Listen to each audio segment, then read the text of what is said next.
We welcome you to the Priscilla R. Tyson Cultural Arts Center for our conversations and coffee on this 10th day of the October month. Isn't that amazing? We're into October 2024. I'm Ellen O'Shaughnessy, coordinator of the program. We're delighted to have with us today Erin J. Whitfield, who's Director of Diversity, Equity, and Inclusion for the Franklin University Sheriff's Office. He has dedicated his life to, as Erin names his vocation, the art of creating community. He began his journey in writing poetry and songs at the age of 9. Deeply inspired by artists like Nas, an American rapper, Common, an American hip-hop artist, first rapper to win an Academy Award, The Roots, and Lauryn Hill, a singer and songwriter and known for breaking barriers for female rappers. Hip-hop culture and its music have served as the backbone for many of Erin's creative projects, where he uses its principles to forge platforms that foster collaboration and amplify diverse voices. Erin's work reflects a commitment to building inclusive communities through the power of art and expression. He firmly believes that each day presents an opportunity to make a positive impact in the lives of others. Noted for working within diverse, multicultural community settings, Erin's community work is featured on PBS's Broad and High and numerous podcasts across the United States and internationally, specifically in Ghana. In addition, he's worked locally with The Ohio State University, the Boys and Girls Club of Columbus, KIPP Journey Academy, and the Columbus Metropolitan Library System, creating youth-centered programs that appeals to the diverse student population of the surrounding community. Bringing students together. What a call. Erin has spearheaded, designed, and managed a multicultural academic program for kindergarten through 12th grade for 8 years. Under his guidance, the program achieved a remarkable 100% high school graduation rate, with over 94% of students furthering their education at a college, university, or trade school. He's also dedicated the past 15 years to being a motivational speaker, delivering speeches at various places of religious worship, juvenile detention centers, and local business establishments. Erin shares that he's blessed to be married to his beautiful, intelligent, inspiring wife, father to 2 vibrant, smart, and loving school-age children, and walking companion to Milo, the family dog. That's the baby of the family. That is the baby of the family. During his leisure time, Erin enjoys writing music, working out, playing basketball, hanging out with his family, and listening to music. He owns an internationally subscribed podcast, The Semi-Social Life of a Black Introvert. And I said, well, who's that? That is me. I'm a complete introvert outside of this next hour, outside of here. Erin, we're so grateful that you're coming forward for us, and calling us together through your poetry, love of music, building community, through the power of art and expression. Lead us. Wow. Thank you. Hey, I would just clap just for the intro. You can do my intro anytime. I'm sitting amazed, like, who's this person you were describing? But I'm excited to be here. I look at this day as a day of purpose. A short story about 7 months ago, I was walking around downtown trying to discover resources that I can utilize as a director of DEI at my job. And I happened to walk across this little area. I'm like, what is this large building over here? What goes on in here? And so I came in and I was blown away. I didn't know what the magic that was being created within this space.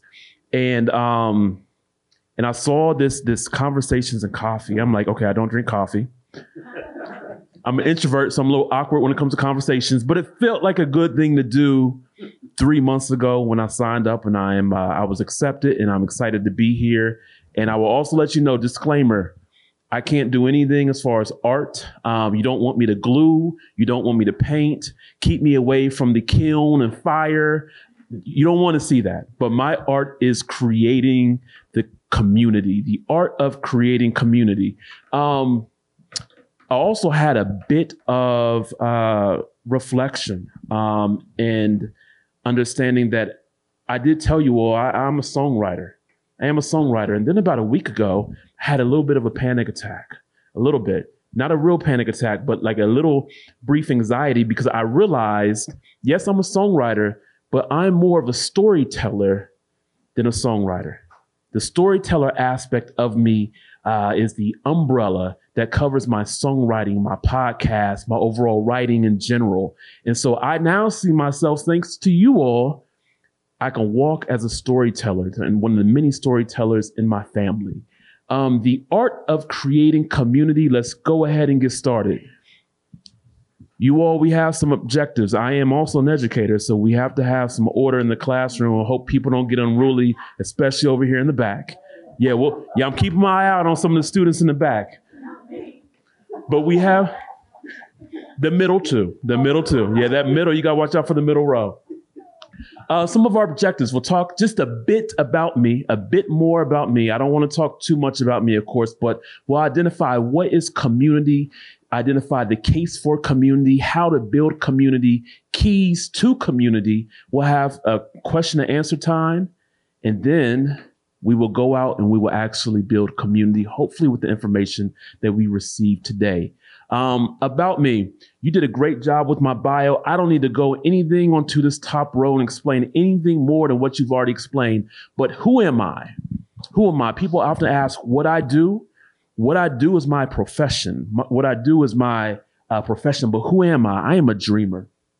I am someone who dreams big. I'm 40 years old and I still daydream. I still dream at night. I dream big. I'm a dreamer. I'm also a visionary. I see the big picture. I struggle sometimes with the small details, but when I look at this world, I see hope. I see the need for positive change. I see inspiration. I see the vision, and I want people to walk toward the vision. I'm also a songwriter. As I mentioned, I've been writing music and song lyrics and poetry since 9 years old. That's 31 years. And just in driving over here, I was like, how many songs have I written? Because now I'm old, and so I'm like, my goodness. So I started doing some multiplying, and I think I'm up to about 5,000, 6,000 songs. Now, keep this in mind, too. I don't release much. And so in my room, I have notebooks upon notebooks upon notebooks upon notebooks of songs that are sitting there that I one day will publish in a book. And which also goes into my fourth point, I am a storyteller.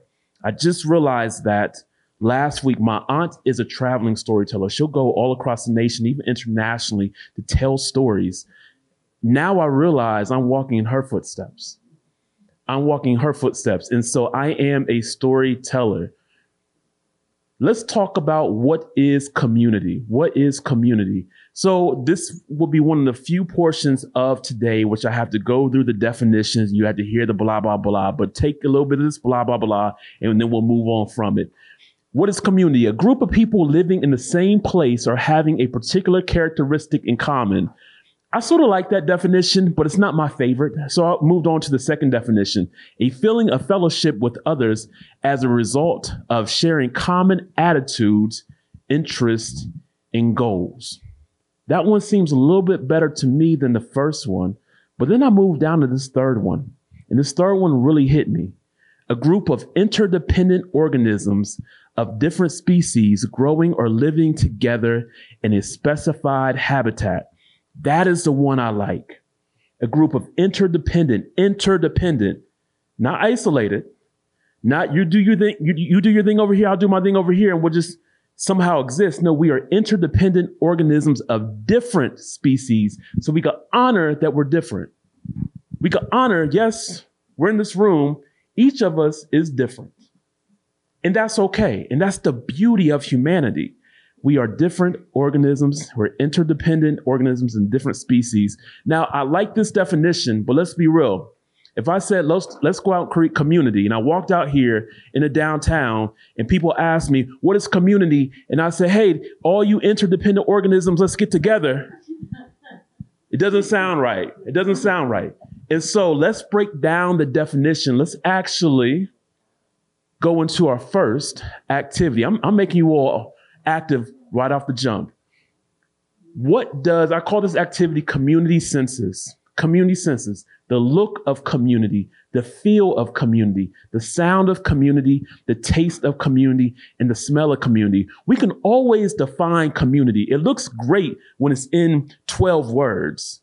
But what is the practice of community? What does community make you feel? It's bigger than the definition.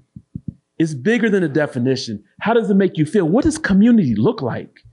When we think about community, and close our eyes and we go back to the past or go back to yesterday, go back when we think about community, what does it feel like? What's that energy of being in community? What is the sound of community? Y'all, I live across the street from a playground. You want to hear the sound of community? Open up the windows, open up the doors, and you will hear the sound of community, of laughter, of the swings, of people playing, of boys arguing, of girls arguing, of people, but coming together in the very end to have community. What's the taste of community? The taste. Community has a taste.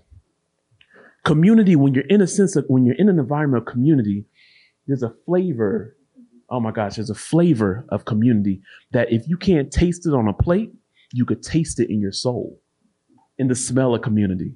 Now, y'all, this could be a little tricky, okay? The smell of community, but let's focus in on the good smells of community. We'll find some bad smells, but what is the smell? What's the aroma of the community that sets your soul on fire?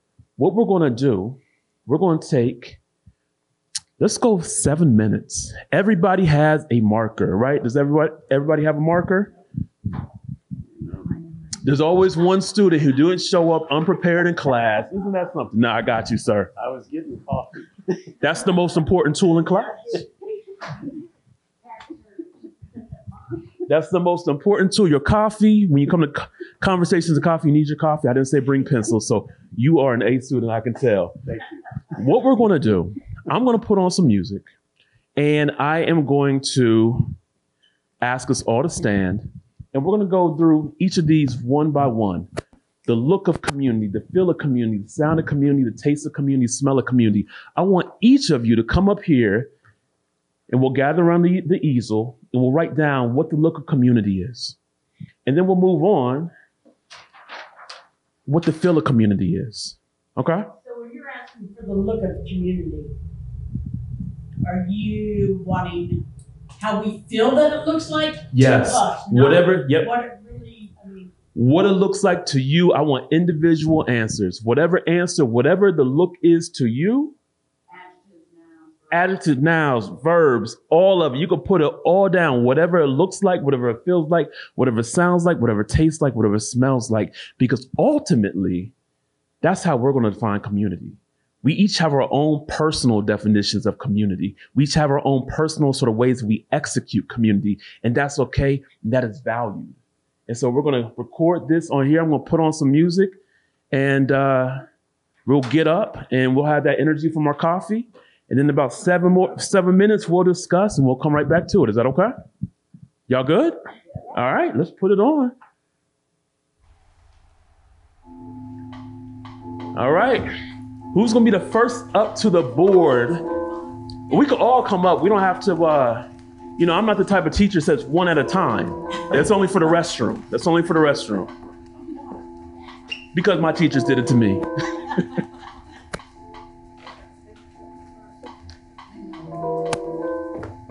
Yeah, what does community look like?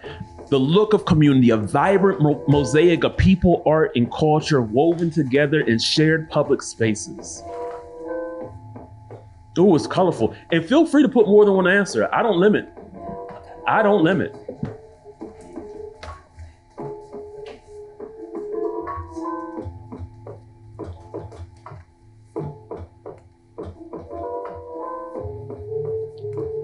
I love that. I love it. Every answer I venture is going to be different. And that is beautiful.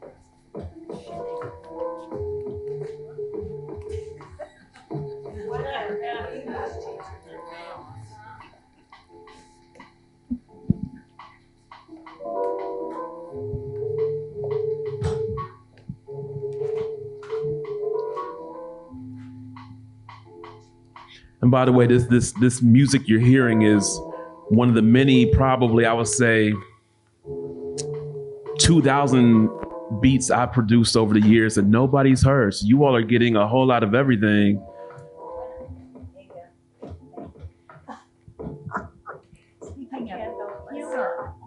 I love it. I love it.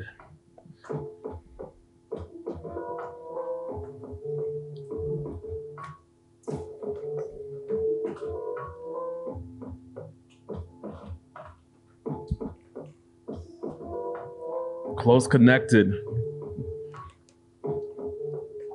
We got time for one more answer. One more answer. Oh, here it goes. The A student. Listen. I love it. One more? Yes. Everybody tuning on Instagram, thank you for joining us today. I'm excited to be a part of your community as we learn how to build community. So thank you so much for being here and chime in. And yeah, I'm excited for you all.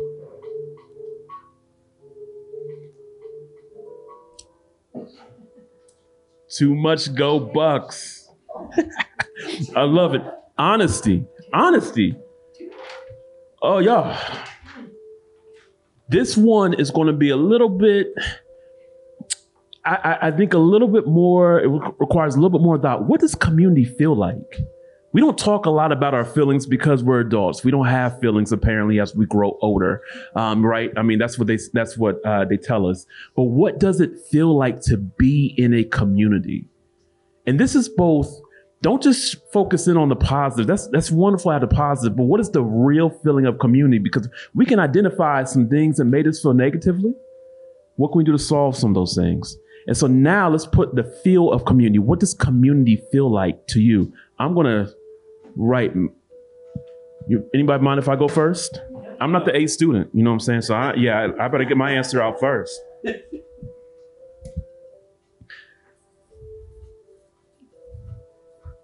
Community has energy. There's a collective energy when people gather together. You get people in here, even right now, there's an energy that we all have. We're together. That is one of the things I think about with the feel of community. Who is next or what folks are next? That middle row, I see it. Jumping at the... And unfortunately, I hate that I feel this way. Mm-hmm. Angry. Mm-hmm.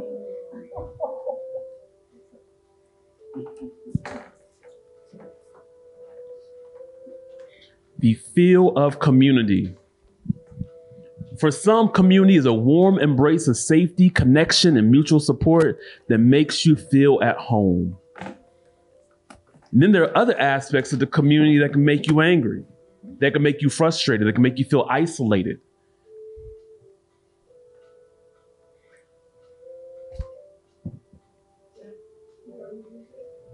Yes, so this song right here, I think the next sort of beats you hear, I made my son and my daughter, when they couldn't go to sleep. This is another part of my story time. When they couldn't go to sleep, when they were up, I would be up with them making beats.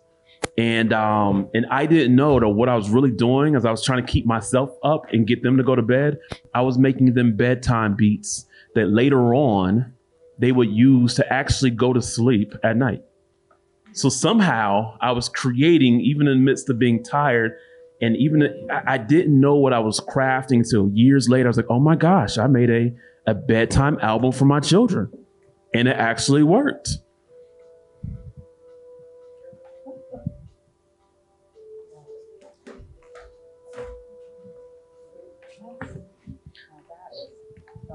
Love it, love it, love it. Let's go over a couple of the answers so far. The look of community, helping others, is colorful, shining eyes, hurtful, too much go Bucks, buildings, close connected, conversations, caring, collaboration, and family. Yes, this looks like the community in which we live and the feel of the community. Energy, hugs, huge, angry, warmth, frustration, belonging, comfort, graffiti, and is a blessing. Our communities aren't perfect. Our communities are not perfect. So we're not up here to put perfect answers, but hopefully we can identify that our communities, although they're not perfect, they're purposeful. There's so much purpose within our communities. Let's go for the harder test. What is the sound of community? What does community sound like to you? Sometimes it could sound like chaos. Sometimes it could sound like kids playing on the playground. It could be both. What does community sound like to you? Who's our first answer? We're going middle row again?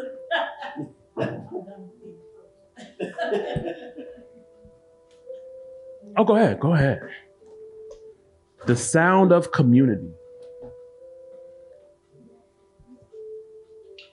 Buzzing. Woo.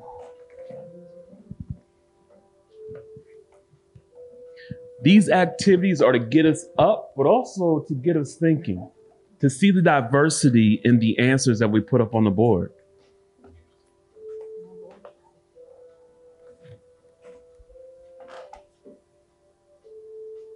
Nature, love it.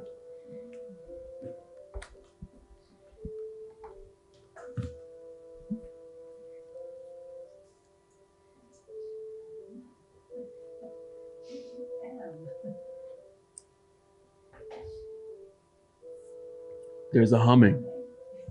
I agree.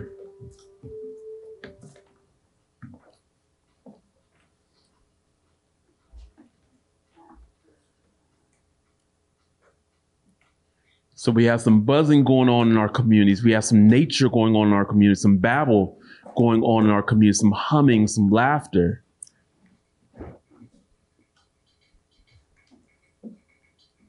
Oh, now the energy picks up a little bit. Let's see. Love it. Yes, I agree. Songs.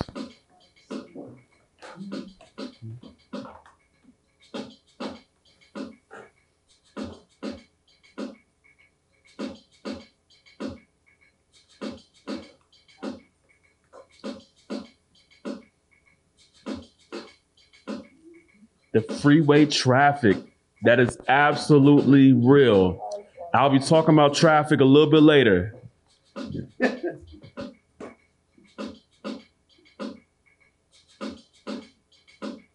Construction. Does it ever end? No. No.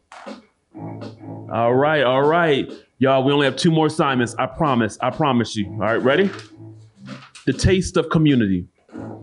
How does community have a taste?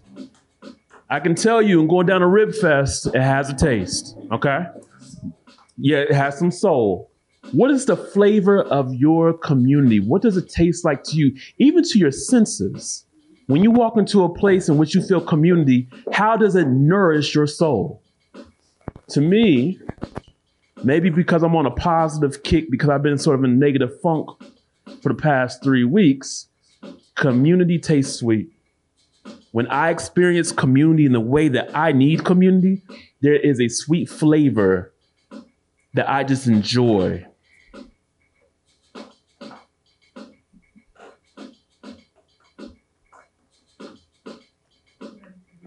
Love it. It's varied. It is. Communities aren't a monolith. The taste is not a one taste for all. Cookouts. Okay, what are you bringing to the cookout? You know, burgers, hot dogs, berries. Listen, yeah, you could bring the varied. Yeah, you could bring all this. Yeah, you could bring it all. I love it. Community has a taste. And the last one, the smell. The smell. I went to a community function about 3 weeks ago. I walked in. It's a lot of people there. I'm like, oh my gosh, there's a lot of people. As an introvert, I wanted to go back out to the car and make an excuse not to be there. But what hit me? The smell. There was an aroma of the food that caught my senses. And so community at that moment, it's like this smells like a family cookout, smells like a family dinner. And the smell of community for me at that point, community smelled delicious.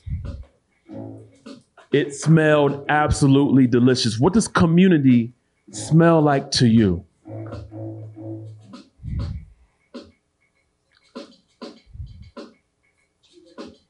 Sweet. I love it. I love it. Like a donut, like a cake that I don't need. Yeah.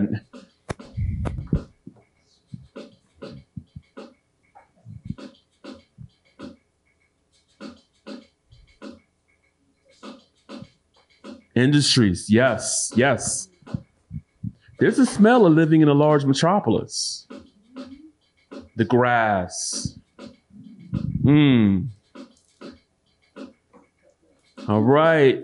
Final call. Going once, going twice. Instead of sold to us, given to us. What we did in about 8 minutes, we took time to define our communities, how we see them. We didn't rely on the definition of Webster's dictionary. No, we defined through our experiences. I encourage you all, don't let people define your community for you. You have the ability, we have the ability to create our own definitions. And y'all, and according to our definitions, they vary. Depending upon person, depending upon time of day, depending upon the circumstance, depending upon last year, depending upon what I'm going through, depending upon what we're going through, it varies. It's okay to have multiple definitions, multiple experiences within your community. But ultimately, it's ever changing and you define it. You define what is community. Here is where I'm going to try to build some of my case for community. I have, and by the way, I try to do like a little art presentation since we're in the, I don't know if anybody noticed, that's some extra credit since I'm not the A student. Had to add like a little bit of pizzazz on it, for this presentation. But the case for community, 8.2 billion. What does this number represent? The planet is home to 8.2 billion individuals, each with unique stories, backgrounds, and connections, yet all intertwined in the fabric of a global society. And yet we look and see, we see 33% over here. 33%, what does that represent? A recent study revealed that over 33% of people experience recurring episodes of loneliness throughout the week. So if we break this number down, let's go about 8 billion just to round down a little bit. That's 2.67 billion people experience recurring episodes of loneliness throughout the week. How does that happen?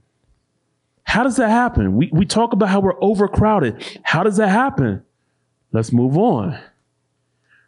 12% of adults report having no friends. No friends, highlighting the growing issue of social isolation. We're here in central Ohio, in Franklin County. 12%. It may not seem like a lot, but if we look according to this room, one or two of us, if we go out into the larger cultural arts center, we have more people that can come here every single day, go to your job, go to your meetings, come to conversations and coffee, and yet they report having no friends. 12%. 25%, a quarter of adults without a college education say that they have no close friends. emphasizing how educational background can impact social connections. If we don't have places where we can meet, if we don't have places that are designed for us to meet and to congregate and to share, we become isolated. Colleges and universities, trade schools, and even going to the military and things, those are places where we almost progress, where we leave the neighborhood behind, where we leave family and go see something different. But if you don't have an opportunity to step outside that door, people move on. People move on. Can I make a comment? Yes. I've retired several times. And each time I retired, the one thing I have not liked about it was that I no longer felt part of a community. Mm-hmm. Like I was a teacher, so I was a community there. I was a publisher, business, I was community there, wherever. But you miss that, and then you leave it. Yeah. And thank you for sharing. I work in a, with folks, first responders and folks who are in law enforcement. And studies have shown when they retire, about 1 or 2 years, 2 to 3 years later, the end of life happens. How does that happen? You become disconnected. And so sometimes they retire and then come back because, the pay is great and all those things, but also they understand the connection.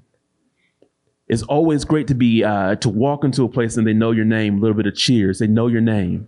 In 2024, despite technology, daily work, interactions, a high population density, many still feel lonely and disconnected, highlighting the gap between proximity and true connection. So I try to make these almost like murals, like little art things that I named. And so this one is a picture in Tokyo. So I titled this art piece, "Don't Complain About Columbus Traffic." Okay? A little jab at, don't complain. We're doing okay. But still, we have our traffic. I titled this one, "People on their kids on their phone, the joys of TikTok." Every time you see a kid, they're on TikTok. It's a scroll. They have their thumbs are very strong. And then this one, if you are, being a working professional, having worked in an office environment, we see these pictures all the time of the happy work people. Where are they? I don't see them where, I don't see, we're happy, but we're not this happy. Where are these happy work people? You are, listen, I love it. One day, yes, let's clap it up for the happy work person. The happy work people. But I wanted to show these 3 instances because of how these affect young adults and adults. How you can be one of 8 billion. You could be one of 1,000 in a place and still feel lonely. Still feel like you're not acknowledged. Not being acknowledged. The simple things. You can have the technology that can connect you across the world, and yet what you really want, what you crave, is someone to give you a hug. That phone can't give you a hug. The phone can't give you a hug. It can give you a hug emoji, but it can't give you an actual hug. And also, I think this really hits adults where we are. We could show up to work every single day, work there for 10 years, 20 years, get the little gold pin, the gold watch. And yet, people don't know who we are because we're taught to bring our professional selves into work. Don't bring your person, leave that at home. What is sort of a twisted mentality? Show up as a professional. Show up as labor. And so we could work with people. We can know their names. We can see the pictures on the desk. And yet they can feel lonely and experience loneliness. I have a comment on that. Yes. Because I worked for a manufacturing company, and we went from a division of a bigger company. So we were the small entity of it. And then they replaced it with the main company's name, and you could tell the morale and everything went from family to you're a number now. Yep. So OSU used to be like a family, and that were considered a family. I worked there as family. Mm-hmm.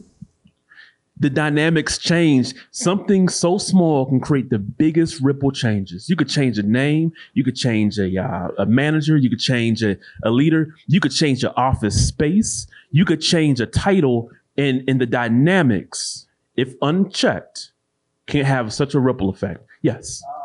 I worked in retail, and basically it was a grocery store. You got to know the neighborhood. Mm-hmm. And every neighborhood was totally different from the other neighborhood. Yes. And you got to know the people. Mm-hmm. You got to know the people, and they got to know you.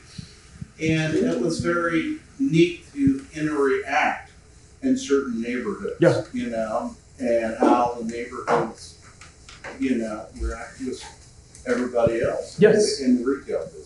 It's when you have that personal connection, when you realize that that yes, we are in Franklin County, we're in Columbus, but this is not a melting pot. Why? Because we don't need people to be melted into a pot. This is a place of diversity. Neighborhoods are different. People are different. And we should be treated and celebrated as such. Celebrated as such. I agree with you. The community, what are the community benefits? The benefits of community. I tell my students this all the time. What are the benefits of community? Protection, direction, connection, correction. I said that very quickly. I'm going to say it over again. Protection. The community, having a community is designed to protect you. Those who don't, and there are some people who do not have a community. They don't have, when something goes wrong and life happens, they fall completely and they fall unchecked. They lack protection. They lack that pad to fall on. The community should be there when someone falls. I'm going to catch you as you fall and to pick you back up. Direction. Community offers direction. I've met so many people who've lacked community, and this is a huge thing. If you go in this life and you don't have direction, if you just move where the wind blows you, it will take you to places you don't want to be.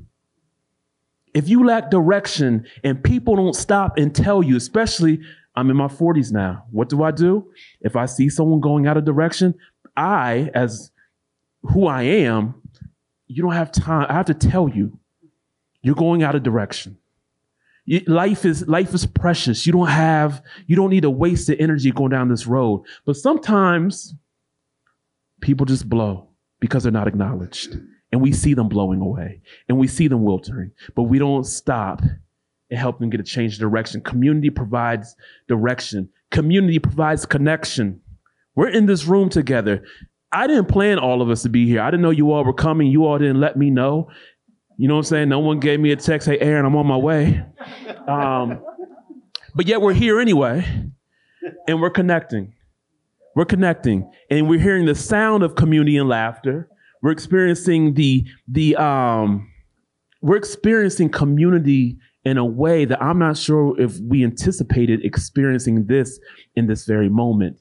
Connection, being able to connect with people, being able to be in a space and be acknowledged, be seen, be valued, have your coffee, come up here, have some laughter.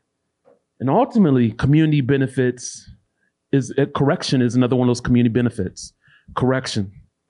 Part of having a family is correction. When you take a step to the right, no, move back over. It ties into direction, but you can go your whole life and people can send you in direction, but without correction, because you're going to miss some steps. Without correction, life is going to be a bit harder. Community provides you protection, direction, connection, and correction. Here's what I want us to do. I want us to we have a small group as is. If we could break into two groups, I'm not going to do one, two. But you know what I'm saying? We're past that. We're past that. I think we graduated from that. But let's get in some small groups. I'm going to turn on the music. And what we can do, I'm going to pass out paper. And I want us to identify and create solutions that cultivate community. What would you add to your community? You've been here. We've been here long enough. We know what's going on in Franklin County. We know what's going on with people. We know what's going on a bit inside ourselves. What would you add to the community? I want us to leave out of here and be solution-based, not problem-faced, but solution-based. What can we create?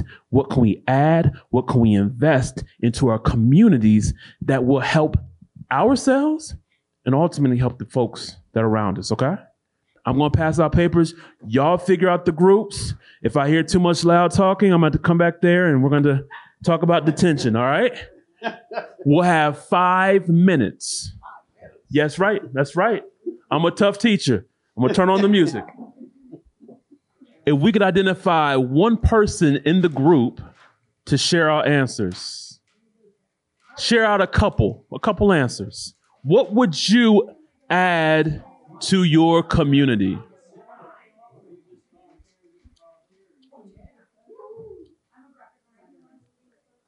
All right, we'll go with this group over here. Yep.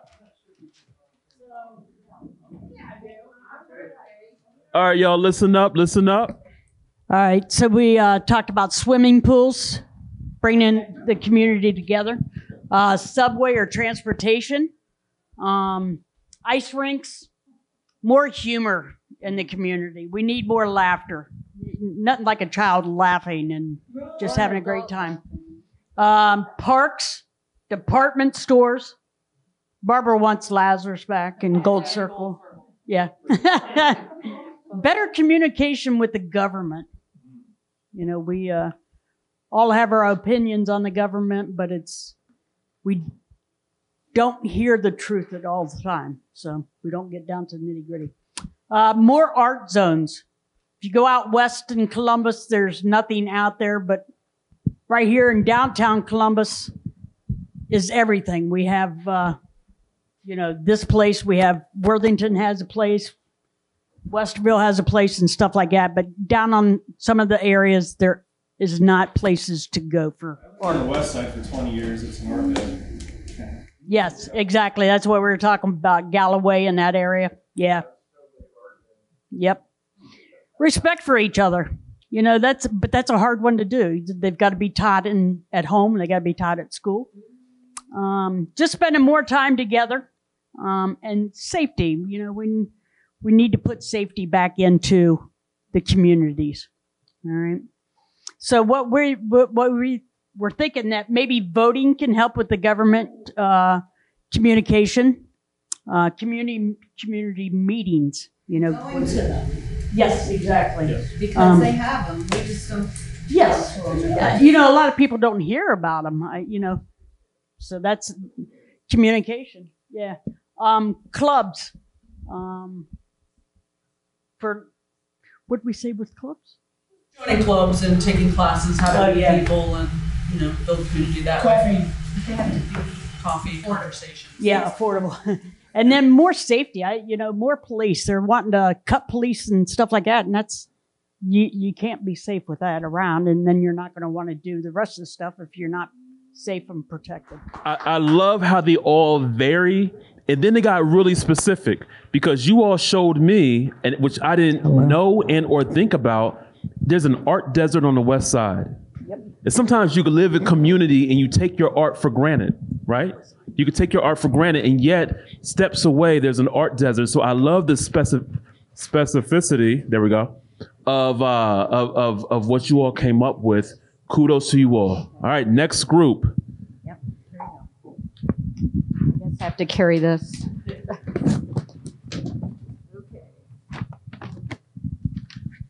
We had suggestion of being able to go places. People are sometimes confined and they can't get out and about to see and meet people. More communication, and that kind of goes with what the other group was saying. That cell phones are a way of connecting both good and bad, but we need education there's a lot of people that don't have any ability to use the new digital world, and it's coming and it's not going away. And we need education in that area. And some of our ideas back here for things that we can do. We had a person say horseback riding. meet more people and talk to people, make eye contact with people. Don't just like pass people by. And you'll start seeing the same people over and over again. You start making a connection. And volunteer for organizations, do things to get to know other people and help other people. And we had a dance. Little dance. Yeah. But you know, when people used to do square dancing, that was a very good way of making physical contact with people in a socially acceptable way. You had to make eye contact. You had to dance around people. You got to touch them. You know, it was a different kind of connection. We don't touch people, and we don't do the hugs, and we don't do those things. And so some of these activities that we used to do in the past were really helpful for building community. Thank you. Yes. So what we bring back is COVID, and the kids that were growing up through the COVID stage, they learn no touching. So it's something that needs to be brought back, you know, and that's going to be through family. Yeah. These are all solutions. And I bet if we spent the next 2 hours here, we could fill up pages upon pages upon pages of what solutions can be. I want us to see ourselves as solution bearers. We can identify an answer with our eyes, but are we willing to take that next step and create? Take that next step and acknowledge. Take that next step, and when you see someone, y'all, we see people that need hugs. Yep. And we'll be like, can we take that next step? Because creation is risky, but there's also a greater risk if we don't create. Then we essentially create our own deserts, our own emotional deserts, our own community deserts, if we don't take that step to create. I love all of these answers. Some are large scale, some are small scale. Let me tell you, when I was working at as a community educator in a library, someone donated puzzles to us. And I told y'all, we had 80 to 120 kids a day. And on Fridays, we would have about 40. So our slow day was Friday, which was 40. And I would look at these puzzles like, what are we doing with these puzzles? We can't do anything with these puzzles. One of my colleagues, she brought the puzzles out and she sat at a table and she started doing the puzzles. I'm like, kids don't want to do puzzles. They want to be on their phone. What do you think happened? They all came over to do these puzzles, all of them. And I'm sitting there like shocked and amazed. Like you couldn't tell me prior to this moment that kids want to do puzzles. Look, y'all, that one moment of my colleague taking a risk of going out there looking like the weirdo with the puzzles. Okay. The weirdo with the puzzles. She sat at the table and kids gathered around. And what happened? They did the puzzle and they were talking, communicating, sharing ideas, sharing experiences. That 1 week turned into 2 years. I'd tell you that to say, take the risk. The small step can mean so much. I would bring in cookies for these kids on puzzle days. And I'm just bringing in cookies. Now I'll move on. I promise you I'll move on because we got to go anyway. I didn't know. A kid came up to me afterwards. She said, Mr. Aaron, thank you for bringing in cookies. I've never had homemade cookies. What? I'm like, you never had homemade? I take these for granted. She's never had homemade cookies, except in that setting. Something so small. So guess who was baking cookies for like the next 2 years? Moi. But it was okay. It was okay because that's what you do within community. All right. Can I have 5 minutes? I'll wrap everything up. Is that okay? Is that okay? Cool. How to build community. Okay. How to build community. Foundations. I almost broke these into 2 classes. Foundations, Values 101 and Engineering 101. Foundations 101 is a reflective course, hypothetical course, that explores your personal history, inspirations, and experiences to help you understand the essence of who you are. And Engineering 101 is the next course. Engineering 101 focuses on the principles of building community and shared spaces through intentionality, strategic planning, and the creative arts. Let me tell you about my foundation. I was born in Springfield. Now, I was born in Columbus. I was raised in Springfield, Ohio. Springfield, Ohio, which has been in the news, has taught me so much. Springfield taught me so much. It taught me about diversity, friendship, consistent proximity, and being the bridge. Springfield on paper is not as diverse as what Columbus would be. But just because you may not have as many cultures or nationalities does not mean you don't have diversity and experiences and ideas. Springfield taught me how people are different. We could share the same skin color and yet we're completely different. We could have a different skin color, yet we're completely different. We're not the same. We're just not the same. We are all individuals. Beautiful. Springfield taught me how to honor diversity and how to establish friendships. The same friends that I had growing up, guess who? They're my same friends now. Why? Because we were also consistent in our proximity. Growing up in a small town where you only have a couple schools to go to, and generally you sort of progress through, I took that for granted until I moved here. Why don't people have community like I have community? Well, larger area and it lacks consistent proximity. And Springfield also taught me about being a bridge. In my town in Springfield, Ohio, is separated by a bridge. You could live on one side of town and not go to the other side of town. Why? Because of that bridge. People don't cross the bridge. I made a choice to be the bridge. As opposed to looking at the bridge as the bridge that divides, I made a choice that I want to be the bridge that unites. My greatest gift is being a bridge. Springfield taught me that. Hip hop taught me expression, energy, and collaboration. As soon as I kicked that music on, y'all started feeling something in your soul, in your spirit. People want to dance. People started feeling a rhythm. Hip hop taught me, even as an introvert, how to express myself, how to have energy, and also what you all just did, how to work in collaboration. The music taught me this is part of my foundation in family. Family, this is my grandmother right here. Family taught me safety, love, sacrifice, and an impact and intentionality. My grandmother, I believe she had a 7th grade education, but she owned her own home.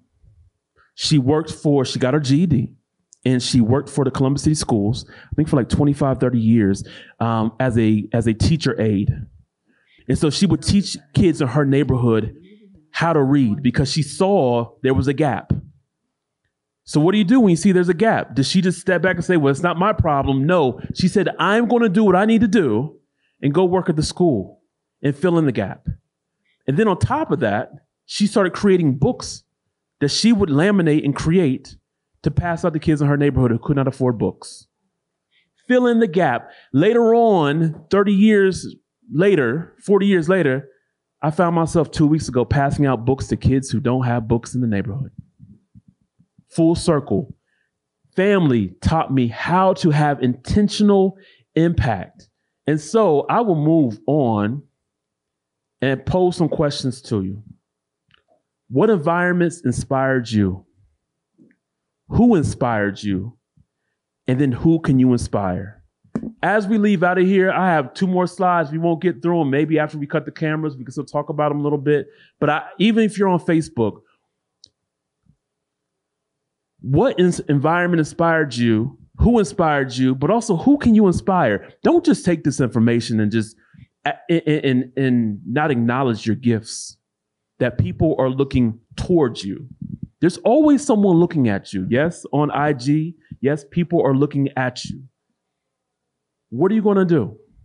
Are you going to show up for them? Are you going to show up for yourself? I encourage you to show up for yourself and build community. I can't go through the rest of the slides, but it's okay because I'm going to leave you my contact information so we can continue to build together. Check me out on my podcast, The Semi-Social Life of a Black Introvert, or on my website at iamufali.com, or email me at aaronwhitfield3@gmail.com. I do want to highlight these 4 things that you need to build community, and then I'm out of your way. First thing you need to build community is vision. I can tell you everybody in this room has vision. Why? Because I see it in your eyes, and also you put it on the page. You have vision. You have to have vision. You have to embrace the moments. Each day there are moments that come to you. There are people that come to you. There's situations that come to you. Are you going to take that moment and build momentum? I encourage you, For those who have vision, trust your insight versus your eyesight. That's huge. Trust your insight versus your eyesight. If you rely on your eyesight, it will take you only but so far. But if you trust your insight, it's going to take you farther than you would ever want to go, and you're going to experience the joys of community. The second thing you need strategy to build community. Identify key players of influence and have conversations, yes, but turn your conversations into implementations. We do a whole lot of talking, but if we can move to implementation outside of conversation, that's when the change really starts to happen. The third thing you need, an investment plan. Create the blueprint. Willingness to take risk. We just talked about that. Willingness to take risk, be intentional, and create something new. We can't look to people who create old ideas to create something new. Maybe the newness is within us. So what are you going to do? Are you going to take the risk? I hope that we take the risk and that we be intentional. The fourth thing you need is time. Allow space for patience, pacing, and inspiration. Change in community does not occur overnight. There's not a magic sort of community switch I could turn on, we could turn on. But look, we have some time. We have some time. What can you do to create your community in time? And last thing you need to build community is cultivation. Provide space for increase, loss, and reinvestment. You can create the most beautiful community. And trust me, I've seen it. I've created a beautiful community. And yet I had to experience loss because everybody can't stay in the community. The community is not designed to keep people in. The community is designed to cultivate them and allow them to grow and reach other places. You have to be able to experience loss, increase, and be willing to reinvest each time in your community. All right? I appreciate you all. Thank you all for your time. Thank you. Thank you all. Thank you all. Listen, I'll take claps. I love it. I love it. I love it.